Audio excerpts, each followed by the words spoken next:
Welcome friends, M Singh फाउंडेस्ट YouTube channel पे आप लोग का स्वागत है। आप लोगों को पता है कि आज 25 अगस्त है और डेडलाइन था आज का आपको first BSSC inter mains result आने का। लेकिन बीच में खबर आती है कि बीएसएससी इंटर मेंस का अब रिजल्ट नहीं आएगा, पहले काउंसलिंग होगा फिर जाके फाइनल रिजल्ट दिया जाएगा। तो इसी के संबंध में एक नया अपडेट जो बिल्कुल आज ही आया है वो देख लीजिए यहाँ पे। और ये है, आप देख सकते हैं कि आज तारीख है 25 तारीख और 25 तारीख के दिन में 8:12 PM के ये एक निकला है बीएसएससी प्रथम इंटर स्तरीय काउंसलिंग जल्द कराने की मांग, जाने कितने अभ्यर्थियों को मिलेगा मौका। अब जो है विभिन्न न्यूज चैनल प्लेटफॉर्म जितने भी हैं वो सब इसकी मांग तेज कर दिए हैं बीएसएससी से, आयोग से। लेकिन आयोग अभी तक इस पर कोई भी ऑफिशियल स्टेटमेंट या ऑफिशियल जानकारी नहीं दिया है। पूरे न्यूज को पहले पढ़ते हैं। बीएसएससी की प्रथम इंटर स्तरीय परीक्षा की परिणाम 7 साल बाद भी फाइनल नहीं होने से अभ्यर्थियों में आक्रोश है। छात्रों ने प्रथम इंटर स्तरीय परीक्षा के 13,120 पदों के लिए जल्द काउंसलिंग के लिए सूची जारी करने की मांग की है। पिछले 3-4 दिनों से काफ़ी गहमा-गहमा की स्थिति है, छात्र काफ़ी नाराज हैं, परेशान हैं। अब देखते हैं कि क्या होने वाला है। फिलहाल ये न्यूज़ कंप्लीट करते हैं नलिनी रंजन पटना, और इनकी जो भी न्यूज़ होती है बीएसएससी के संबंध में मोस्ट ऑफ द केसेस में ऑथेंटिक ही होती है। तो ये छात्रों के मांग को फिलहाल यहाँ पे रख रही हैं, क्योंकि पता है कि आपको 4 दिनों से काफ़ी उफाव की स्थिति है और आयोग की जो डेडलाइन थी पहले वाली कि आप 25 अगस्त तक रिजल्ट दे देंगे, वो भी नहीं किया है। और करंट घटनाक्रम पर भी आयोग ने अभी तक कोई स्पष्टीकरण नहीं दिया है। यहाँ पे लिखा गया है कि बिहार कर्मचारी चयन आयोग बीएसएससी की प्रथम इंटर स्तरीय परीक्षा का परिणाम 7 साल भी फाइनल नहीं होने से अभ्यर्थियों में जबरदस्त आक्रोश है। छात्रों ने प्रथम इंटर स्तरीय परीक्षा के 13,120 पदों के लिए जल्द काउंसलिंग के लिए सूची जारी करने की मांग की है, और जो कि बिल्कुल जायज़ मांग है। बताया जाता है कि आयोग की ओर से काउंसलिंग में सीट से 10% अधिक अभ्यर्थियों को काउंसलिंग के बुलाए जाने की तैयारी की जा रही है, और सारा विवाद यहीं से उठा था। इस पर अभी तक आयोग ने कोई भी ऑफिशियल अनाउंसमेंट नहीं दिया है। अब ये जो बनता है वो मतलब करीब 1 गुना या 1.10 गुना 1.1 गुना के आसपास ही बनता है, ठीक है ना। लेकिन छात्र का अपना डिमांड है कि भाई आप 2 से ढाई गुना आप बुलाइए काउंसलिंग के लिए, क्योंकि जितना सीट है और जितना लंबा समय आपने लिया है, और इसमें जितने भी जॉब वाले मैक्सिमम लोग भी हैं, यहाँ पे जॉब वाले भी बहुत सारे लोग हैं। तो उस कंडीशन में यदि आप मतलब 1 गुना बुलाते हैं या 1.1 गुना बुलाते हैं तो सीट खाली रह जाएगा, और सीट खाली रहने के बाद फिर से आप काउंसलिंग बुलाते हैं तो ये तो मतलब छात्रों को सरासर धोखा देने वाली बात है। तो इसलिए छात्र का अपना डिमांड है कि भाई आप कम से कम 2 या ढाई गुना बुलाइए, जो कि नॉर्मल हर एक एग्जामिनेशन में काउंसलिंग के लिए यही एक रेशियो फॉलो किया जाता है, 2 से ढाई गुना, ठीक है ना। अमूमन एक नॉर्मल में स्टैंडर्ड की बात कर रहा हूँ, और बीएसएससी उसको भी फॉलो करना नहीं चाह रही है। अब यहाँ से बीच में ये जो 1.5 गुना मतलब 1.1 गुना या 1 गुना 10% की बात जो निकाल के लाई है, ये तो कहीं से भी जायज़ नहीं बनता है, सरासर गलत है। We strongly condemned is this. ये जो एक्ट है बीएसएससी का, इसको हम लोग घोर जो है भर्त्सना करते हैं कि ये नहीं होना चाहिए। तो देखिए, इसी पर बताया जा रहा है कि आयोग की ओर से काउंसलिंग में सीट के 10% अधिक अभ्यर्थियों को काउंसलिंग बुलाए जाने की तैयारी की जा रही है। इससे अभ्यर्थियों में आक्रोश और बढ़ गया। ये देखिए, ये सब चीज़ ना कहीं छात्रों के मन में उबाऊ की स्थिति पैदा करती है। क्या आप जानबूझ के बैकलॉग रखना चाहते हैं, या फिर कहीं कुछ और बैकडोर एंट्री की बात हो रही है, क्या है?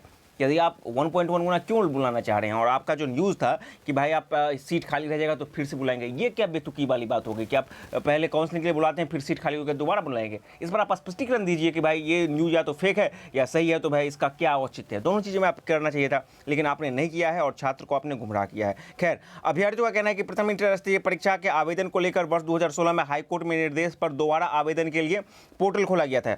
अभ्यर्थियों की मांग है, तो 2016 वाला भी बात यहाँ पे अभ्यर्थी अपनी रख रहे हैं। उस पर भी छात्र जो है बीएसएससी से मिली थी, और बीएसएससी ने कहा था, आयोग की तरफ से कहा गया था कि हम इसको काउंसलिंग के चरण में इस चीज़ को एलिमिनेट करने की कोशिश करेंगे, कि उस समय 2016 वाला मैटर जो भी होगा काउंसलिंग के समय ही करेंगे। तो ये काउंसलिंग का समय तो अब शुरू होने वाला है, तो ऐसे में छात्रों का मांग बिल्कुल जायज़ है। तो यहाँ पर बताया गया है कि इनमें काफ़ी संख्या में ऐसे अभ्यर्थियों ने आवेदन किया जो इनके लिए योग्य नहीं रखते थे। 2016 वाले की बात कर रहा है, तो 2016 में आपको फिर से पोर्टल खोला गया था। अब वह पीटी और मेंस दोनों पास कर चुके हैं। तो यहाँ पर भी छात्रों का अपना एक डिमांड है जो कि जायज़ है। यदि काउंसलिंग में उनकी संख्या छंटनी की जाती है तो काफ़ी संख्या में पद खाली रह जाएंगे। इसको ध्यान में रखते हुए सीट से कम ढाई गुना अधिक अभ्यर्थियों को काउंसलिंग में मौका मिलना चाहिए। ये छात्रों का अपना डिमांड है।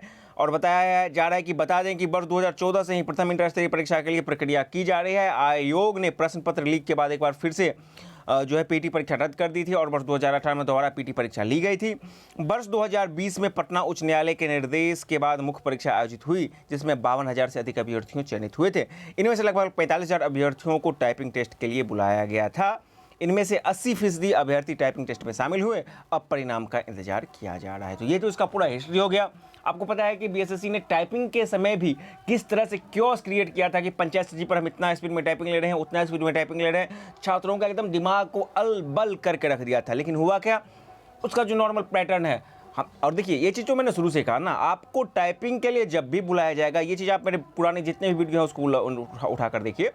वहाँ पे मैंने कहा था कि टाइपिंग के लिए आपको बुलाया जाएगा तो ये नहीं बताया जाएगा आपको पंचायत सचिव पे लिया जा रहा है कि अमुक पोस्ट पे लिया जाता है। वो नॉर्मल एक टाइपिंग लेगा और वही हुआ यहाँ पे। तो पंचायत सचिव भी आपको टाइपिंग फ्री पोस्ट है एज पर नाउ। हाँ जरूर है कि 2 साल का उसका प्रोबेशन पीरियड है, उसमें आपको लिया जाएगा, लेकिन यहाँ पे उसका नहीं था। लेकिन उसको भी पंचायत सचिव को भी लेकर कितना क्योस क्रिएट किया गया था, वहाँ पर परेशानी हुई थी। अब काउंसलिंग की संख्या को लेकर आप कितना बुला रहे हैं उस पर परेशानी है।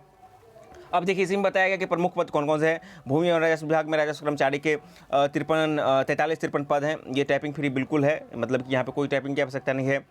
यहाँ पे जो 3161 पद है ग्रामीण विकास विभाग के अंतर्गत पंचायत सचिव, इसको भी आपको एक तरह से अब कंप्लीट हो चुका है कि भाई बात का ये कि आपका काउंसलिंग होगा, आपका जो भी मेरिट बनेगा, जो टाइपिंग दिए हैं वो भी, जो टाइपिंग नहीं दिए हैं वो भी, उन सब का जिनका ज़्यादा नंबर होगा उसके अकॉर्डिंग और चॉइस फिलिंग के आधार पर यदि आपका बनेगा तो आपको बुला लिया जाएगा। टाइपिंग की बात जहाँ तक रहेगी तो वो आपको जिन्होंने दे दी अच्छी बात है, जिन्होंने नहीं दिया उनको प्रोबेशन पीरियड मिल जाएगा। ये एक मेरा अपना एनालिसिस बता रहा है, क्योंकि अभी तक इस संबंध में कोई भी स्पष्ट निर्देश नहीं है। तो आप जो राजस्व कर्मचारी और ये एक दोनों को एज ऑफ नाउ समझ के चलिए कि इस पर आपको टाइपिंग से इफेक्ट नहीं पड़ने वाला है। सिर्फ आपके मेंस में जितने मार्क्स होंगे वही आपके मेरिट को निर्धारित करने का, इतना आप आश्वस्त होकर रहिए अभी तक की जो स्थितियां हैं, ठीक है ना। ये मेरा अपना एनालिसिस है, ये बोर्ड का कोई स्टेटमेंट नहीं है, लेकिन मैंने जितना भी एनालिसिस किया है और जिन लोगों से पूछा है उसके आधार पर मैं ये आपको बतला रहा हूँ, ठीक है।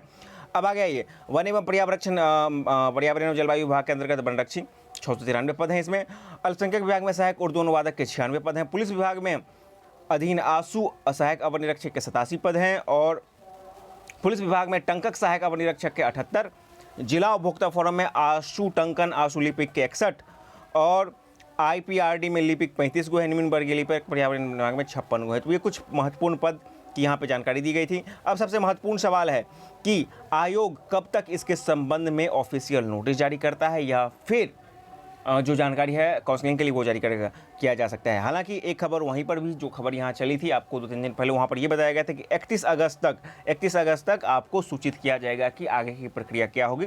मैं पुराने खबर के हवाले पे बता रहा हूँ जो 2 दिन पहले आपको विभिन्न मतलब कि प्लेटफॉर्म से आया था।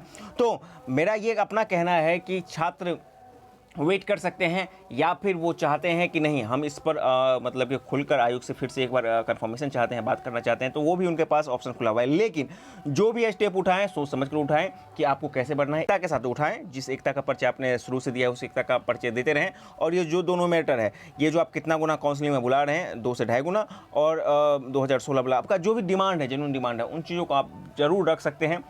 अब देखना ये है कि आप लोग का डिसीजन क्या होता है। आपका जो भी डिसीजन होगा एक समग्र रूप से होना चाहिए, उसमें मेरा पूरा सपोर्ट है। आप लोगों की जो मांगे हैं वो बिल्कुल जायज़ हैं और मैं हमेशा कहता हूं कि किसी भी कंडीशन में सीट खाली नहीं रहना चाहिए। मैक्सिमम स्टूडेंट को, जो जेन्युइन स्टूडेंट हैं, उनको मौका मिलना चाहिए, उनको नौकरी मिलना चाहिए।